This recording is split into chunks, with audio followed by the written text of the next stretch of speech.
वरहमतुल्लाह। दोस्तों आज की वीडियो में हम बात करने जा रहे हैं बरसेम के चारे पे कि हम कौन सी बरसेम की किस्म काश्त करें ताकि हमें लंबे अरसे तक चारा भी मिलता रहे और बीमारियों से पाक हमारी फसल भी रहे। तो यहाँ पे मैं आपको अपना खेत भी दिखा रहा हूँ, साथ साथ चीज़ें भी डिस्कस करूँगा, अपनी प्लानिंग भी बताऊँगा और अपने कमेंट्स और व्यूज़ भी शेयर करूँगा। तो चले शुरू करते हैं। तो दोस्तों ये जो मेरा खेत है, यहाँ पे मैंने बरसेम काश्त की है और ये सिंपल बरसेम है, हाड़ू बरसेम नहीं है। और लेकिन मैं हाड़ू बरसेम भी काश्त करूँगा वो इस एरिए में। ये जो आपको नज़र आ रहा है जहाँ से ज्वार जो है वो चली जा रही है, वहाँ पे हाड़ू बरसेम काश्त करूँगा। और यहाँ पे मैंने दूसरी देसी बरसेम जिसको सिंपल बरसेम कहते हैं वो काश्त करूँगा। इनकी वजूहात क्या है इस पे बात करते हैं। तो एक और चीज़ मैं आपको दिखाता चलूँ कि यहाँ पे मैंने जो है वो सरसों ज़्यादा डाली है, वो तकरीबन कोई 1 कनाल का एरिया, और यहाँ पे सरसों बहुत कम डाली है ताकि ये जो सरसों है ये बड़ी जल्दी तैयार हो जाती है और बरसेम थोड़ी सी आहिस्ता चलती है। तो इसलिए इसको हम जल्दी काट लेंगे, तब तक ये वाला खेत भी तैयार हो जाएगा। तो दोस्तों यहाँ पे मैं सिंपल बरसेम काश्त की है, ये चलती है तकरीबन कोई मिड मार्च तक, अप्रैल तक, मैक्सिमम मार्च तक तकरीबन ये ख़त्म हो जाती है। जबकि जो हाड़ू बरसेम है जो कि इस साइड पे मैं काश्त करूँगा वो जून तक चलती है।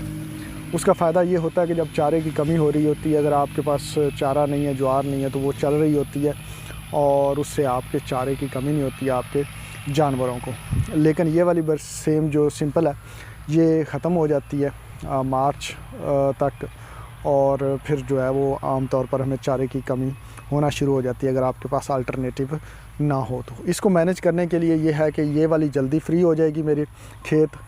तो यहाँ पे जो है वो गर्मियों का चारा, ज्वार, मकई वगैरह काश्त कर दी जाएगी और यहाँ पे फिर हाड़ू बरसेम जो है वो चलती रहेगी। हाड़ू बरसेम में मैं थोड़ी सी राई ग्रास भी डालने लगा हूँ। राई ग्रास जो है उसके पत्ते बिल्कुल मिलते जुलते होते हैं, गंदम की तरह की, उसी फैमिली से ताल्लुक़ रखती, तो वो भी बरसेम जितनी ही कटिंग्स दे जाती है तो वो इसमें मिक्स करूँगा जहाँ पे हाड़ू बरसेम लगाएंगे। हाड़ू बरसेम का मैंने बताया कि लंबे अरसे तक चलती है।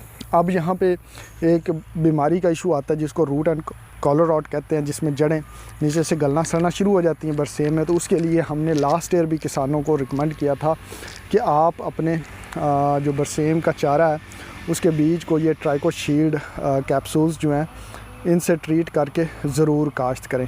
इनके ट्रीटमेंट से क्या होता है कि आपकी जो बीज है उसकी जड़ों के इर्द गिर्द एक ट्राइकोडर्मा जो किसान दोस्त फफूंदी है उसकी एक हिफाजती लेयर बन जाती है, और जो बीमारी पैदा करने वाले फफूंदियाँ हैं जिनमें वर्टिसिलियम है, इस तरह फुजेरियम वगैरह आ जाती हैं, स्क्लेरोटीनिया आ जाती है, फाइटोफथोरा आ जाती है, वो सारी की सारी दूर रहती हैं।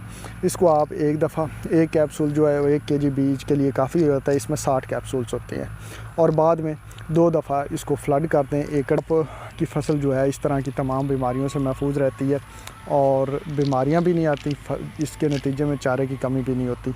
तो ये थी मेरी प्लानिंग बरसेम के चारे की काश्त करने की, कि जो